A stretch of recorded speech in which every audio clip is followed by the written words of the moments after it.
താങ്ങും കരങ്ങളുണ്ട്. നിന്റെ ഹൃദയം തകരുമ്പോൾ ശാശ്വത പാറയേശു പുതുജീവൻ പകർന്നിടും. ശാശ്വത പാറയേശു പുതുജീവൻ പകർന്നിടും. താങ്ങും കരങ്ങളുണ്ട്. നിന്റെ ഹൃദയം തകരുമ്പോൾ ശാശ്വത പാറയേശു പുതുജീവൻ പകർന്നിടും. ശാശ്വത പാറയേശു പുതുജീവൻ പകർന്നിടും.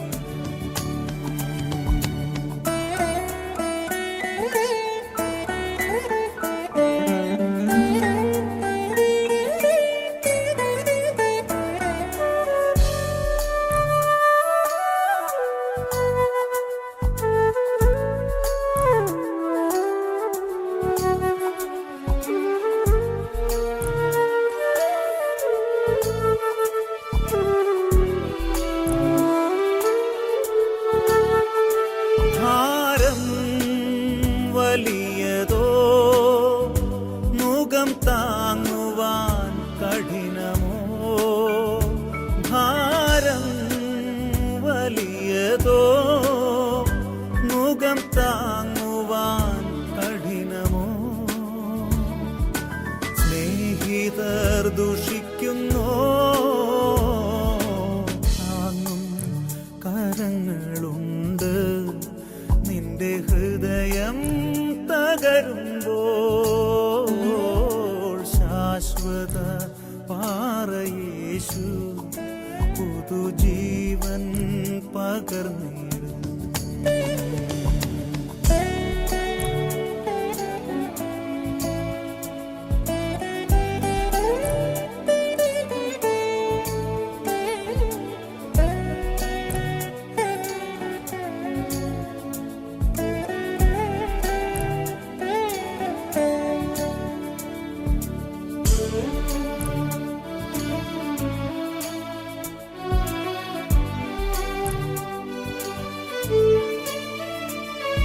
കണ്ണുനീരിൻ താഴ്വരകൾ അതിഘോരമാം മേടുകളും. കണ്ണുനീരിൻ താഴ്വരകൾ അതിഘോരമാം മേടുകളും. മരണത്തിൻ കൂരിരുളിൽ താങ്ങും കരങ്ങളുണ്ട്. നിന്റെ ഹൃദയം തകരുമ്പോൾ ശാശ്വത പാറയേശു പുതുജീവൻ പകർന്നിടും.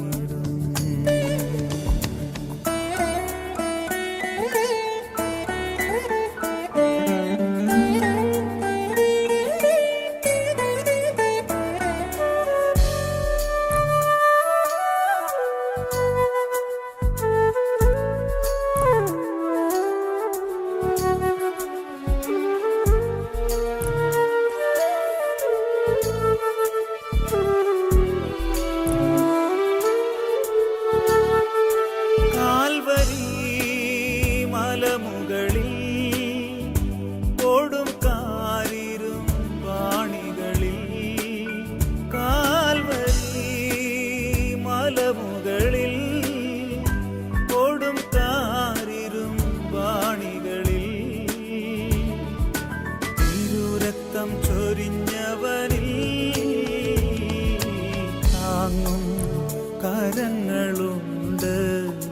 നിന്റെ ഹൃദയം തകരുമ്പോൾ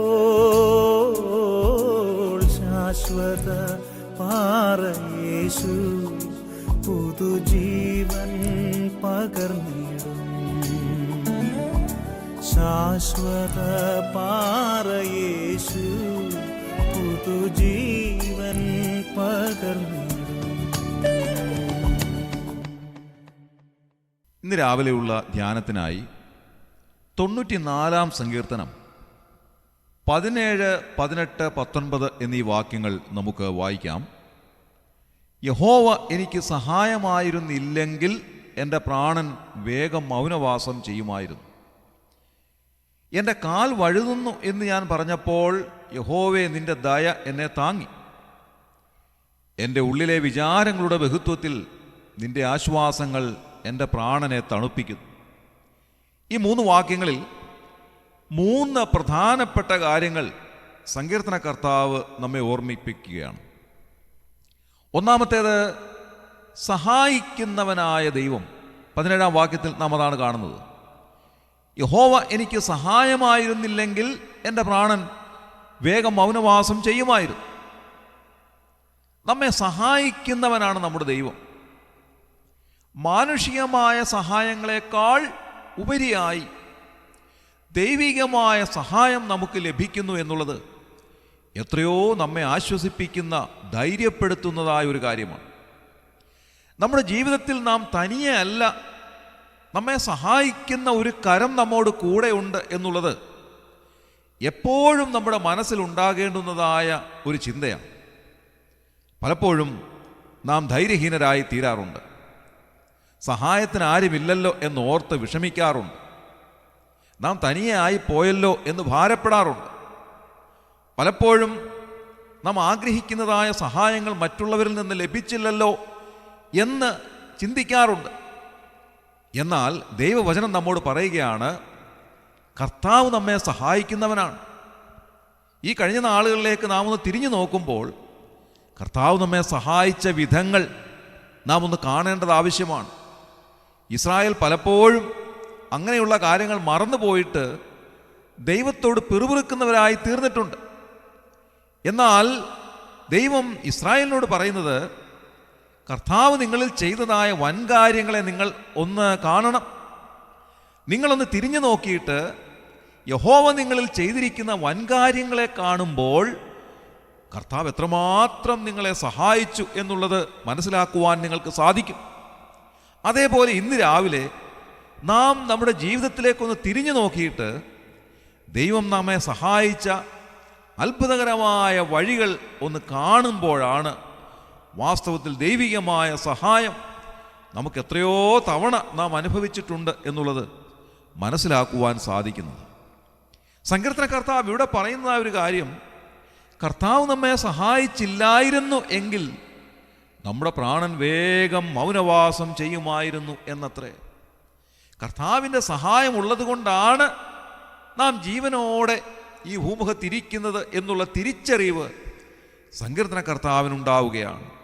ഇന്ന് രാവിലെ പ്രിയമുള്ളവരെ, നമുക്കും ഈ സങ്കീർത്തനക്കാരനോട് ചേർന്ന് പറയുവാൻ സാധിക്കും, കർത്താവേ, അവിടുന്ന് എന്നെ സഹായിക്കുന്നത് കൊണ്ട് മാത്രമാണ് ഞാൻ ഈ ഭൂമുഖത്തിന്ന് രാവിലെ കണ്ണുകളെ തുറന്നത്. അവിടുന്ന് എന്നെ സഹായിക്കുന്നത് കൊണ്ട് മാത്രമാണ് ഞാൻ ജീവിക്കുന്നത്. ഈ കഴിഞ്ഞ നാളുകളിലൊക്കെ അവിടുന്ന് എന്നെ സഹായിച്ച വിധങ്ങൾ അനവധിയാണ്. അത് തിരിച്ചറിയുവാൻ എന്നെ അവിടുന്ന് സഹായിക്കണമേ എന്ന് ഇന്ന് രാവിലെ നമുക്ക് പ്രാർത്ഥിക്കാം. പലപ്പോഴും നാം വിചാരിക്കുന്നത് കർത്താവ് നമ്മെ സഹായിക്കുന്നില്ല എന്നുള്ളതാണ്, കർത്താവ് നമ്മെ കൈവിട്ടു എന്നാണ്. എന്നാൽ നാം അങ്ങനെ നിരാശയിലേക്ക് ആണ്ടുപോകേണ്ടുന്നതായ ആവശ്യമില്ല എന്ന് സങ്കീർത്തനകർത്താവ് നമ്മെ ഓർമ്മിപ്പിക്കുകയാണ്. കർത്താവ് ഒരിക്കലും നമ്മെ കൈവിടുന്നവനല്ല. ഞാൻ നിന്നെ ഒരു നാളും കൈവിടുകയില്ല, ഉപേക്ഷിക്കുകയുമില്ല. പെറ്റ തള്ള തൻ്റെ കുഞ്ഞിനെ മറക്കുമോ? മറന്നാലും ഞാൻ നിന്നെ മറക്കയില്ല എന്നരുളി ചെയ്ത കർത്താവിൻ്റെ സ്വർഗീയമായ കരം എല്ലാ സമയത്തും നമ്മോട് കൂടെയുണ്ട്. നമ്മെ സഹായിക്കുന്ന ആ കരം എല്ലാ സമയത്തും നമ്മോട് കൂടെയുണ്ട് എന്നുള്ളതായ ഉത്തമ ബോധ്യം നമുക്കുണ്ടാകേണ്ടത് ആവശ്യമാണ്. പലപ്പോഴും നാം പോകേണ്ടുന്നതായ പാതയിൽ നിന്ന് നാം വ്യതിചലിച്ചു പോകുന്നതിന് ഇടയാകുമ്പോഴാണ് കർത്താവ് എന്നെ സഹായിക്കുന്നില്ല എന്ന് നാം ചിന്തിക്കാൻ സാധ്യതയുള്ളത്. എന്നാൽ നാം പോകേണ്ടുന്നതായ പാതയിലേക്ക് നമ്മെ തിരിച്ചുവിടുന്നവനാണ് ദൈവം എന്നുള്ളതായ വലിയ ചിന്ത നമ്മെ ഭരിക്കുമ്പോഴാണ് കർത്താവ് എന്നെ സഹായിക്കുന്നു എന്നുള്ളത് തിരിച്ചറിയുവാൻ നമുക്ക് സാധിക്കുന്നത്. ചിലപ്പോൾ കഷ്ടതയിലൂടെ നാം പോകേണ്ടതായിട്ട് വരാം, ചിലപ്പോൾ ബുദ്ധിമുട്ടിലൂടെ പോകേണ്ടതായിട്ട് വരാം. നമുക്കിഷ്ടമില്ലാത്ത ചില പാതകളിലൂടെ ചിലപ്പോൾ കർത്താവ് നമ്മെ നടത്തിയെന്ന് വരാം. എന്നാൽ നാം വായിക്കുന്നത് പോലെ കൂരിരുൾ പാതയിൽ കൂടി ഞാൻ നടക്കുമ്പോഴും കർത്താവേ, അവിടുത്തെ കരം എന്നെ പിടിച്ചിരിക്കുന്നു, നിന്റെ കൈ എന്നോട് കൂടെ ഉണ്ട്, അവിടുന്ന് എന്നെ വലം കൈക്ക് പിടിച്ചിരിക്കുന്നു. അതുകൊണ്ട് കൂരിരുൾ പാതയിൽ കൂടി നടക്കുമ്പോഴും ഞാൻ ഭയപ്പെടുന്നില്ല എന്ന് ദാവീദ് രാജാവ് പറയുന്നത് പോലെ നമ്മുടെ ജീവിതത്തിൻ്റെ പ്രയാസകരമായ അനുഭവങ്ങളിലൂടെ നാം കടന്നു പോകുമ്പോഴും നമ്മെ സഹായിക്കുന്ന ഒരു കരം നമ്മോട് കൂടെയുണ്ട് എന്നുള്ളത് മനസ്സിലാക്കുവാൻ നമുക്ക് സാധിക്കണം. രണ്ടാമത് 18-ാം വാക്യത്തിൽ നാം വായിക്കുന്നത് ഇങ്ങനെയാണ്: എൻ്റെ കാൽ വഴുതുന്നു എന്ന് ഞാൻ പറഞ്ഞപ്പോൾ യഹോവേ, നിന്റെ ദയ എന്നെ താങ്ങി. കർത്താവ് ദയയുള്ളവനാണ്. ചിലപ്പോഴൊക്കെ നമ്മുടെ കാലുകൾ വഴുതിപ്പോകാൻ സാധ്യതയുണ്ട്. എന്നാൽ അങ്ങനെയുള്ള സാഹചര്യങ്ങളുടെ നടുവിലും നമ്മുടെ കാലുകൾ വഴുതിപ്പോകാതെ മുൻപോട്ട് നടത്തുവാൻ നമ്മെ സഹായിക്കുന്ന കർത്താവിൻ്റെ കരങ്ങൾ നമ്മോട് കൂടെയുണ്ട്. കർത്താവ് നമ്മെ ദയയോടുകൂടെ കാണുന്നവനാണ്. നമ്മുടെ ജീവിതത്തിൻ്റെ വളരെ പ്രാധാന്യമർഹിക്കുന്നതായ അവസരങ്ങളിൽ കാലുകൾ വഴുതിപ്പോകാൻ സാധ്യതയുള്ളപ്പോൾ കർത്താവ് നമ്മെ കരം പിടിച്ച് നമ്മുടെ കാലുകൾ വഴുതിപ്പോകാതെ നമ്മെ സഹായിച്ച് മുൻപോട്ട് നടത്തുന്നവനാണ് എന്നുള്ള ദൈവവചനം നമ്മെ ഓർമ്മിപ്പിക്കുകയാണ്. നാം മൂന്നാറിൽ ചെല്ലുമ്പോൾ അവിടെ രാജമല എന്ന സ്ഥലത്ത് ഒരുപക്ഷെ നിങ്ങൾ പോയിട്ടുണ്ടായിരിക്കാം. അവിടെ വരയാടുകളെ കാണുവാൻ സാധിക്കും. വരൈഗോട്ട് എന്നാണ് ഇംഗ്ലീഷിൽ അതിനെ പേര് വിളിക്കുന്നത്. ഏഷ്യയിൽ വരയാടുകൾ കാണപ്പെടുന്നത് ഇവിടെ മാത്രമാണ്. ഈ വരയാടുകൾക്ക് ഒരു പ്രത്യേകതയുണ്ട്. കിഴുക്കാന്തൂക്കായ പാറയുടെ വശങ്ങളിലൂടെ പിടിച്ചു കയറി പോകുവാൻ അതിന് സാധിക്കും. അതിൻ്റെ കുളമ്പുകൾ ആ നിലയിലാണ് ക്രമീകരിച്ചിരിക്കുന്നത്. അങ്ങനെ വളരെ കുത്തനെയുള്ളതായ പാറയുടെ വശങ്ങളിലൂടെ പിടിച്ചു കയറി പോകുവാൻ സാധിക്കുന്ന പ്രത്യേകമായ കുളമ്പുകൾ അതിനുള്ളത് കൊണ്ടാണ് വരയാടുകൾ എന്നതിന് പേര് കിട്ടിയത് തന്നെ. അതുകൊണ്ട് അതിന് ഭയപ്പെടേണ്ടുന്ന ആവശ്യമില്ല. ഈ വലിയ പർവ്വത നിരയുടെ വശങ്ങളിലൂടെ നടക്കുമ്പോൾ അത് താഴേക്ക് പതിക്കും എന്നുള്ളതായ ചിന്ത അതിന് വേണ്ട.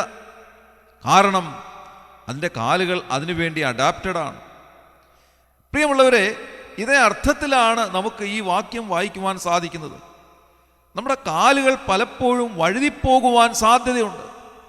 എന്നാൽ നാം ഒരിക്കലും നിലംപരിചാകാതെ മുൻപോട്ട് നടത്തുവാൻ നമ്മെ സഹായിക്കുന്ന ഒരു കരം നമ്മോട് കൂടെയുണ്ട്.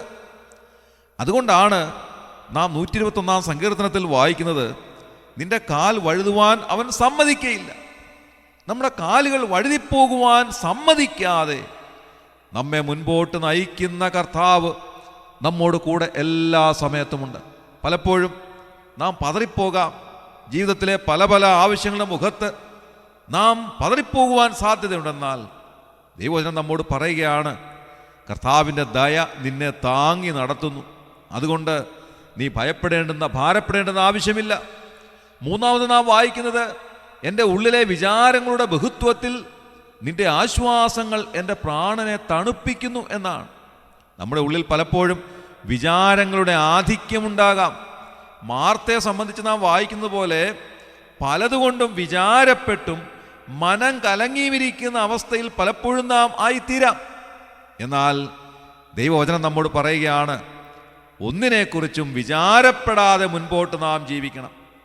വിചാരപ്പെടുന്നത് കൊണ്ട് നമ്മുടെ ജീവിതത്തോട് ഒരു മുഴം നീളം കൂട്ടുവാൻ നമുക്ക് സാധ്യമല്ല. എന്നാൽ കർത്താവ് പറയുന്നു, ഒന്നുകൊണ്ടും വിചാരപ്പെടേണ്ടുന്ന ആവശ്യമില്ല. നിങ്ങളുടെ വിചാരങ്ങളെല്ലാം കർത്താവിൻ്റെ മേലിട്ടുകൊള്ളുക. കർത്താവ് നിങ്ങളെ പുലർത്തുന്നവനാണ്. നിന്റെ ഭാരം യഹോവയുടെ മേൽ വെച്ചുകൊള്ളുക, അവൻ നിന്നെ പുലർത്തുമെന്നാണ് നാം വായിക്കുന്നത്. അതുകൊണ്ട് നമ്മുടെ സകല വിചാരങ്ങളും നമ്മുടെ സകല പ്രയാസങ്ങളും കർത്താവിൻ്റെ മേലിട്ടുകൊണ്ട് ജീവിപ്പാൻ കർത്താവ് നമ്മെ സഹായിക്കട്ടെ.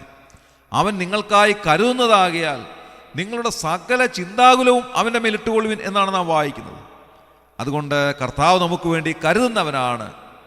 നമ്മുടെ മനസ്സിൽ ഏതെങ്കിലുമൊക്കെ നിലയിലുണ്ടാകുന്ന വിചാരങ്ങൾ, വിചാരപ്പെടലുകൾ എല്ലാം കർത്താവിൻ്റെ മേലിട്ടുകൊണ്ട് സ്വതന്ത്രരായി നടക്കുവാൻ ദൈവവചനം നമ്മോട് ആജ്ഞാപിക്കുകയാണ്. അതുകൊണ്ട് ദൈവവചനം പറയുന്നു, നമ്മുടെ ഉള്ളിലെ വിചാരങ്ങളുടെ ബഹുത്വത്തിൽ നിന്റെ ആശ്വാസങ്ങൾ എൻ്റെ പ്രാണനെ തണുപ്പിക്കുന്നു. കർത്താവെ, ഞാൻ വിചാരപ്പെടുമ്പോൾ അവിടുന്ന് എന്നെ ആശ്വസിപ്പിക്കുന്നവനാണ്. നമ്മെ സഹായിക്കുന്ന, നമ്മെ ദയയോടുകൂടി സഹായിക്കുന്ന, നമ്മെ ആശ്വസിപ്പിച്ച് നമ്മെ സഹായിക്കുന്ന ഒരുവനാണ് നമ്മുടെ കർത്താവ്. ഇന്ന് രാവിലെ ആ കർത്താവിൻ്റെ അരികിലേക്ക് അടുത്ത് ചെല്ലാം. ആ കർത്താവ് നമ്മുടെ കരം പിടിച്ച് നമ്മുടെ കാൽ വഴുതാതെ നമ്മെ മുൻപോട്ട് നയിക്കുന്നവനാണ്, നമ്മെ ആശ്വസിപ്പിക്കുന്നവനാണ്. ഒരു കുഞ്ഞിനെ അതിൻ്റെ കരച്ചിലടക്കുവാൻ അതിൻ്റെ മാതാവ് ഏതെല്ലാം നിലകളിൽ അതിനെ ആശ്വസിപ്പിക്കുന്നുവോ, അതുപോലെ നമ്മെ ആശ്വസിപ്പിക്കുന്ന ഒരു സ്വർഗീയ കർത്താവ് നമുക്കുണ്ട്. അതുകൊണ്ട് ഇന്ന് രാവിലെ ഒന്നിനെപ്പറ്റിയും വിചാരപ്പെടാതെ കർത്താവിൽ ശരണപ്പെട്ട് ധൈര്യത്തോടെ മുൻപോട്ട് ജീവിക്കുവാൻ കർത്താവ് നമ്മെ ഓരോരുത്തരെയും ഇടയാക്കട്ടെ. ഇന്ന് രാവിലെയുള്ള ഈ ധ്യാന ചിന്തകൾ അതിന് നമ്മെ സഹായിക്കട്ടെ. നമ്മുടെ കണ്ണുകളെ അടയ്ക്കാം, നമുക്ക് പ്രാർത്ഥിക്കാം. ക്രിസ്തുവേശുവിലൂടെ ഞങ്ങളെ അതിവാത്സല്യമായി സ്നേഹിക്കുന്ന സ്വർഗീയ പിതാവാം നല്ല ദൈവമേ, അനുഗ്രഹകരമായ ഈ പ്രഭാതത്തിൽ ഉണർന്നെഴുന്നേൽപ്പാൻ ഞങ്ങളെ സഹായിച്ചതിനായി ഞങ്ങൾ നന്ദിയോടെ സ്തോത്രം ചെയ്യും. കർത്താവെ, ഞങ്ങൾ വായിച്ചതുപോലെ അവിടുന്ന് ഞങ്ങളെ സഹായിക്കുന്ന ദൈവമാകിയാൽ ഞങ്ങൾ നന്ദിയോടെ സ്തുതിക്കുന്നു. മനുഷ്യരുടെ സഹായം പലപ്പോഴും ഞങ്ങൾ ആഗ്രഹിക്കുമ്പോൾ അത് ലഭിക്കാതിരിക്കുമ്പോൾ ഞങ്ങൾ നിരാശരായി തീരാറുണ്ടെന്നാൽ കർത്താവെ, അതിനേക്കാൾ ഉപരിയായി ഞങ്ങളെ സഹായിക്കുന്ന ഒരു സ്വർഗീയ കരം ഞങ്ങൾക്കുള്ളതിനായി ഞങ്ങൾ നന്ദിയോടെ സ്തോത്രം ചെയ്യും. ഞങ്ങൾ അറിയാതെ ഞങ്ങളുടെ അരികിലേക്ക് വന്ന് ഞങ്ങൾക്ക് ആവശ്യമായ സഹായം നൽകിത്തരുന്ന സ്വർഗീയമായ ആ കരത്തിനായി ഞങ്ങൾ ഇന്ന് രാവിലെ നന്ദി നിറഞ്ഞ ഹൃദയത്തോടെ സ്തോത്രം ചെയ്യുന്നു. കർത്താവെ, അവിടുന്ന് ഞങ്ങളെ സഹായിച്ചിരുന്നില്ല എങ്കിൽ ഞങ്ങളുടെ പ്രാണൻ മൗനവാസം ചെയ്യുമായിരുന്നു എന്ന് ഞങ്ങൾ വായിച്ചതുപോലെ അവിടുത്തെ സഹായം കൊണ്ടാണ് ഞങ്ങൾ ജീവിക്കുന്നത് തിരിച്ചറിയുവാൻ ഞങ്ങളെ സഹായിക്കണമേ. പലപ്പോഴും കർത്താവെ, ഞങ്ങളുടെ കാൽ വഴുതുന്നു എന്ന് പറയുമ്പോൾ അവിടുത്തെ ദയ ഞങ്ങളെ താങ്ങി നടത്തുന്ന അത്ഭുതകരമായ സഹായത്തിനായി ഞങ്ങൾ നന്ദിയോടെ സ്തോത്രം ചെയ്യുന്നു. കർത്താവെ, പലപ്പോഴും ഞങ്ങൾ വിചാരപ്പെട്ട് ഞങ്ങൾ പ്രയാസപ്പെട്ട് മനം തളർന്നവരായി തീരുമ്പോൾ ഞങ്ങളെ ധൈര്യപ്പെടുത്തുന്ന അവിടുത്തെ ആശ്വാസത്തിനായി ഞങ്ങൾ നന്ദിയോടെ സ്തോത്രം ചെയ്യുന്നു. ഇന്ന് രാവിലെ കർത്താവെ, ഞങ്ങളെ ആശ്വസിപ്പിക്കുന്ന, ഞങ്ങളെ ധൈര്യപ്പെടുത്തുന്ന, ഞങ്ങളെ സഹായിക്കുന്ന, ഞങ്ങളോട് ദയവ് കാണിക്കുന്ന അവിടുത്തെ സന്നിധിയിലേക്ക് ഞങ്ങൾ അടുത്ത് വരികയാണ്. അവിടുന്ന് ഞങ്ങളെ സഹായിച്ചാട്ടെ, അനുഗ്രഹിച്ചാട്ടെ. ഇന്നത്തെ ദിവസം യാതൊരു വിചാരപ്പെടലുമില്ലാതെ ജീവിപ്പാൻ ഞങ്ങളെ സഹായിക്കണമേ. കർത്താവെ, ഈ ശുശ്രൂഷയിൽ സംബന്ധിച്ച എല്ലാവരെയും അവിടുന്ന് അനുഗ്രഹിക്കണമേ. ആരെങ്കിലും വിചാരപ്പെടുന്നവരായിട്ടുണ്ടെങ്കിൽ അവരെ അവിടുന്ന് ധൈര്യപ്പെടുത്തണമേ.